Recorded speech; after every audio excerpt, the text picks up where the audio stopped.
जय हिंद दोस्तों। आज हम लोग लाभ और हानि के बारे में जानेंगे। बहुत ही आसान तरीके से एकदम बेसिक से बेसिक बातों को जानेंगे। बस आप लोग मेरे संग बने रहिए और ध्यान दीजिए। लाभ और हानि आप लोग जान ही गए होंगे। जब फायदा होता है किसी चीज को अगर हम लोग बेचते हैं और जो फायदा होता है उसको हम लोग लाभ बोलते हैं। हानि का मतलब ही होता है घाटा, यानी कि कोई सामान हम खरीदे 100 रुपये में और उसको बेच दिए 80 रुपये में, तो घाटा हुआ ना। यहाँ पे सबसे पहले हम लोग जानेंगे क्रय मूल्य किसे कहते हैं।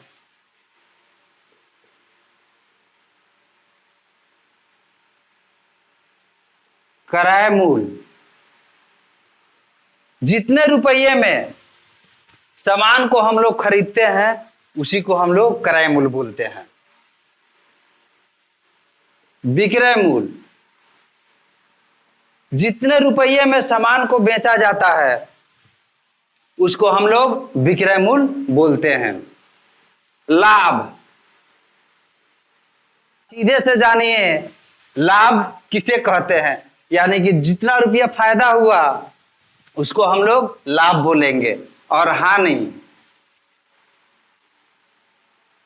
हानि का मतलब होता है घाटा, यानी कि जितने रुपये घाटा हुआ यानी कि नुकसान हुआ उसको हम लोग हानि बोलेंगे। आप लोग ध्यान दीजिए, मानिए कि हम लोग किसी वस्तु को 50 रुपये में खरीदे, कोई भी सामान, जैसे ये कलम ही हो गया 50 रुपये में हम लोग खरीदे और इसको बेचे कितना में, 60 रुपये में, तो खरीदे वो क्रय मूल्य और जितना में बेचे वो विक्रय मूल्य हो गया। अब देखिए लाभ, 50 रुपये में खरीदे और 60 रुपये में उसको बेचे, तो सीधी सी यहाँ पे दिखाई दे रहा है कि 10 रुपये का लाभ हुआ। तो लाभ कितना हो गया, 10 रुपये का। और हानि, अगर मान के चलिए कि 60 रुपये में सामान को खरीदे और 50 रुपये में बेचे तो घाटा हुआ ना। तो हानि का मतलब भी होता है घाटा, यानी कि 10 रुपये का घाटा हो गया। इतना एकदम क्लियर है। अब हम बता ही दिए क्रय मूल्य किसे कहते हैं, विक्रय मूल्य किसे कहते हैं, लाभ और हानि के बारे में आप लोग जान ही गए। आप लोग ध्यान दीजिए, एक और बातें होती है अंकित मूल्य। अंकित मूल्य किसे कहते हैं, किसी सामान पे जो मूल्य लिखा हुआ रहता है उसको हम लोग अंकित मूल्य कहते हैं। जैसे हम लोग गए कोई दवा लिए तो दवा पर लिखा रहता है ना मूल्य इतना रुपये का, तो उसमें दुकानदार का फायदा जोड़ा हुआ रहता है, उस पर 10 रुपये का छूट देता है, 20 रुपये का छूट दे या 10% या 20% का। तो कभी भी छूट अंकित मूल्य पर ही मिलता है, न कि क्रय मूल्य पे। इतना आप लोग ध्यान दीजिएगा। और एक होता है लागत मूल्य। लागत मूल्य, तो लागत मूल्य भी एक तरह का क्रय मूल्य ही है। जैसे कोई सामान 100 रुपये में खरीदे और उसको लाने में 10 रुपया भाड़ा लग गया, तो 100 और 10 जोड़ेंगे ना तो 110 हो गया, यानी कि लागत मूल्य, वही क्रय मूल्य हो गया। आगे बढ़ने से पहले इन सूत्रों को आप लोग ध्यान से देखिए और आप लोग नोट कर लीजिए और हमेशा याद रखिएगा। सबसे पहले सूत्र के बारे में समझिए। क्रय मूल्य बराबर विक्रय मूल्य गुने 100/100 प्लस लाभ प्रतिशत, यानी कि विक्रय मूल्य दिया हो और लाभ प्रतिशत दिया हो तब हम लोग क्रय मूल्य इस सूत्र पे निकालेंगे। विक्रय मूल्य दिया हो और हानि हो रहा हो यानी कि घाटा हो रहा हो तब हम लोग ये सूत्र लगाएंगे, क्रय मूल्य बराबर विक्रय मूल्य गुने 100/100 माइनस हानि प्रतिशत। विक्रय मूल्य निकालना हो, क्रय मूल्य दिया हो और लाभ प्रतिशत में दिया हो, तब जाकर के हम लोग इसको ये सूत्र लगाएंगे। विक्रय मूल्य देखिए, ये दूसरा, जहां पे अगर हानि हो रहा हो वहां पर हम लोग विक्रय मूल्य का ये सूत्र लगाएंगे। आप लोग इस चीज को हमेशा ध्यान दीजिएगा। तो क्रय मूल्य का 2 सूत्र हो गया और विक्रय मूल्य निकालने का दो सूत्र हो गया है। देखिए प्रश्न है, किसी वस्तु को 480 रुपये में बेचने पर 20% का लाभ होता है, तो वस्तु का क्रय मूल्य निकालना है। क्या निकालना है? क्रय मूल्य निकालना है। तो सबसे पहले हम लोग आंसर लिखेंगे, उसके बाद क्या दिया है? विक्रय मूल्य, यानी कि बेच रहा है, जितने जितने रुपये में बेचा जाता है उसको हम लोग क्या बोलते हैं? विक्रय मूल्य। तो लिखेंगे विक्रय मूल्य। कितना में बेच रहा है? 80 रुपये में, यानी कि 480 रुपया हो गया। और लाभ कितना हो रहा है? 20% का लाभ हो रहा है। तो लिखेंगे हम लोग लाभ बराबर 20%। निकालना क्या है? क्रय मूल्य निकालना है। क्रय मूल्य तो मालूम नहीं है, तो हम लोग क्रय मूल्य दे करके बराबर प्रश्नवाचक चिन्ह दे देंगे। इसमें देखिए क्रय मूल्य निकालना है। अब यहां पर देखिए आप लोग कौन सा सूत्र हम लोग लगाएंगे। क्रय मूल्य निकालने के लिए दो सूत्र है यहाँ पर, क्रय मूल्य दो सूत्र है ना। यहाँ पर जब लाभ हो रहा है तब ये सूत्र हम लोग लगाएंगे, और जहां पर हानि हो रहा होगा वहां पर इस सूत्र को लगाएंगे। आप लोग ध्यान दीजिएगा। तो हम लोग सूत्र लिखेंगे क्रय मूल्य बराबर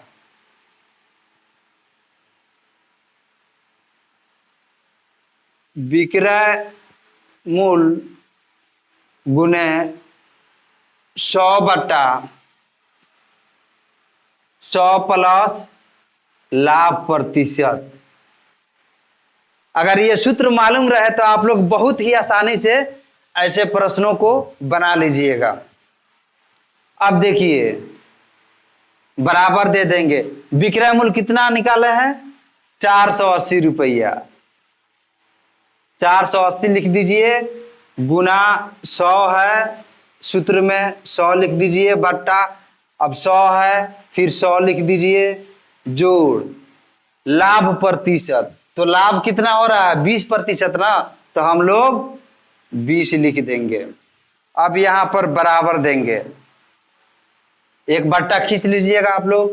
480 गुने 100 लिख देंगे, 100 और 20 को जोड़ेंगे, कितना हो जाएगा? 120 होगा, बराबर।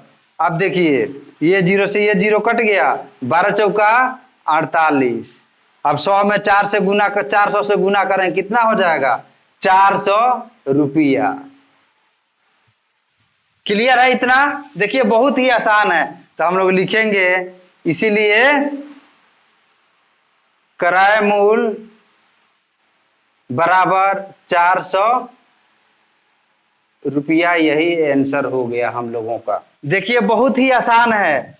कब आसान होगी? जब ये सूत्र आप लोगों को याद रहेगा। तो इसीलिए आप लोग इसको याद कर लीजिएगा।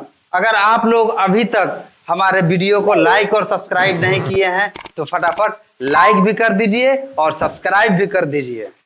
अगला प्रश्न है, किसी कपड़े को 150 रुपये में बेचने पर 25% की हानि होती है, तो कपड़े का क्रय मूल्य बताएं। देखिए पिछला प्रश्न जो था उसमें लाभ हो रहा था, लेकिन इस प्रश्न में हानि हो रही है, यानी कि हानि का मतलब घाटा हो रही है। तो क्या करना है? क्रय मूल्य बताना है। तो सबसे पहले हम लोग आंसर लिखेंगे 150 रुपये में बेचने पर, जितने रुपये में बेचा जाता है उसको हम लोग क्या बोलते हैं? विक्रय मूल्य। तो लिख लेंगे विक्रय मूल्य बराबर 150 रुपया। हानि कितने प्रतिशत की हो रही है? हानि बराबर 25%। निकालना क्या है? क्रय मूल्य। तो हम लोग क्रय मूल्य लिख करके प्रश्नवाचक का चिन्ह दे देंगे। ये हम इसलिए लिख रहे हैं, और आप लोग भी लिखिएगा। अगर कंपटीशन का एग्जाम हो तो उसमें नहीं लिखना है, उसमें तो डायरेक्ट ही बनाना पड़ेगा। लेकिन ऐसे आप लोग लिख लीजिएगा, विक्रय मूल्य कितना है यहाँ पर, फिर हानि लिख लीजिएगा, फिर क्रय मूल्य निकालना है। इससे क्या होता है? कि फटाफट बनेगा। अब क्रय मूल्य निकालना है तो हम लोग क्या करेंगे, क्रय मूल्य का सूत्र लिखेंगे। क्रय मूल्य बराबर विक्रय मूल्य गुने 100 बटा, यहां पर देखिए हानि है तो आप लोग ध्यान दीजिए, ये हानि वाला ही हम लोग सूत्र लगाएंगे, न कि ये वाला। यहाँ पे हानि हो रहा है इसलिए इस सूत्र को हम लोग लगाएंगे। लिखेंगे 100 माइनस हानि प्रतिशत। अब बराबर विक्रय मूल्य कितना है, 150 है। 150 गुने 100 बटा 100 माइनस 25% हानि हो रही है। फिर हम लोग बराबर 150 गुने 100 बटा 100 में 25 घटाएंगे, कितना बचेगा, 75। 75 दूना कितना होता है, 150 हो गया ना। 100 में 2 से गुना करें कितना हो जाएगा, 200 रुपया। इसलिए क्रय मूल्य कितना निकल गया, क्रय मूल्य बराबर 200 रुपया आंसर। आप लोग चाहें तो यहीं पे आंसर लिख सकते हैं, लेकिन इतना लिखिएगा तो बहुत ही अच्छा रहेगा। देखिए आज डे 1 में हम एकदम बेसिक से बेसिक छोटी से छोटी चीजों के बारे में बता रहे हैं। आप लोग जानिएगा, आगे चल करके बहुत ही आसानी होगी। देखिए अगला प्रश्न है, एक घड़ी 360 रुपये में खरीद कर 10% लाभ पर बेच दी गई तो घड़ी को कितने रुपये में बेची गई। देखिए ये प्रश्न जो है बहुत घुमा करके पूछ रहा है। इसका निकालना क्या है, कितने में बेची गई, यानी कि विक्रय मूल्य निकालना है। तो सबसे पहले हम लोग क्या करेंगे, आंसर लिखेंगे 360 रुपया में खरीद कर, यानी कि जितने रुपये में हम लोग खरीदते हैं उसको क्या बोलते हैं, क्रय मूल्य। क्रय मूल्य बराबर 360 रुपया और लाभ बराबर 10%। क्या निकालना है, विक्रय मूल्य। विक्रय मूल्य बराबर कितना होगा। अब आप लोग ध्यान दीजिए, पिछले दोनों प्रश्नों में हम लोग क्रय मूल्य निकाले थे, लेकिन इसमें विक्रय मूल्य पूछ रहा है। तो विक्रय मूल्य वाला फॉर्मूला हम लोग लगाएंगे। तो विक्रय मूल्य का 2 फॉर्मूला है, एक जब लाभ हो तब और एक जब घाटा हो या हानि हो तब लगाएंगे। तो इसमें क्या हो रहा है, लाभ बता रहा है ना 10%, तो लाभ वाले फॉर्मूले को हम लोग लगाएंगे। तो यहां पर देखिए विक्रय मूल्य बराबर क्रय मूल्य गुने 100 प्लस लाभ प्रतिशत बटा 100। तो हम लोग सूत्र को लिखेंगे, विक्रय मूल्य बराबर क्रय मूल्य गुने 100 प्लस लाभ प्रतिशत बटा 100। यहां पर सबसे पहले सूत्र को हम लोग लिख देंगे, उसके बाद से क्रय मूल्य कितना है 360 है, गुने 100, लाभ कितना हो रहा है 10 हो रहा है, 10 लिख देंगे बटा 100। इसको आप लोग ब्रैकेट में कर लीजिएगा कि आसानी रहेगी। बराबर ये हो गया 360 गुने 100 और 10 को जोड़ेंगे कितना हो जाएगा, 110 होगा। तो 110 हम लोग लिख देंगे बटा 100। अब देखिए ये 0 से ये 0 कट गया, ये 0 से ये 0 कट गया, सिर्फ कितना बचा 36 और 11। तो हम लोग गुना करेंगे, 36 और 11 में आप लोग भी गुना कीजिए। 11 छके 66, 11 तिया 33 और 6 39, यानी कि 396 रुपये में बेची गई। यही हम लोगों का आंसर आ गया। अगर अभी तक आप लोग हमारे channel Rahman sir math classes को लाइक और सब्सक्राइब नहीं किए हैं तो फटाफट अभी लाइक भी कर दीजिए और सब्सक्राइब भी कर दीजिए।